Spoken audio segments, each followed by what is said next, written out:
Hello mga kabisik, magkakaroon ulit tayo ng SK serye. Ang pag-uusapan natin is all about mga SK form na ihahanda to purchase different SK supplies or equipment. I-follow nyo lang kung ano nga ba ang SK form na gagamitin.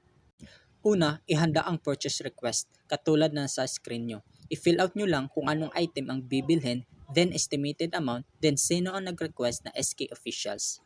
After that, proceed ka na sa canvas. Print out 3 copies intended for 3 supplier or tindahan. Then panalo dyan na supplier ang pinakamababa ang presyo nila. After that, proceed ka na sa paggawa ng resolution. Stated to withdraw an amount of kung magkano ang ibabayad mo sa supplier or sa tindahan. Once the resolution approved by the SK Council, proceed for SKCC or SK Chairperson Certificate. Ito yung dadalhin mo sa bangko kasama ang cheque. Make sure indicated ang amount at kung kanino mo ibabayad. Ensure mo lang na nabawasan na yan for your BIR payment.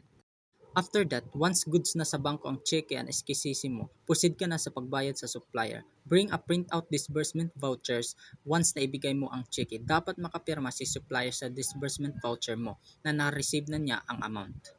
Print out ka na din ng purchase order to be signature ng supplier or ng tindahan. Once the item arrive at your SK office, proceed to inspection and acceptance report to ensure na kumpleto ang item na dumating. Then proceed to liquidation report as necessary to document your item for accomplishment and attachment needed. We're done ka-basic. Be an effective and productive SK officials. Like and follow for more videos ka-basic.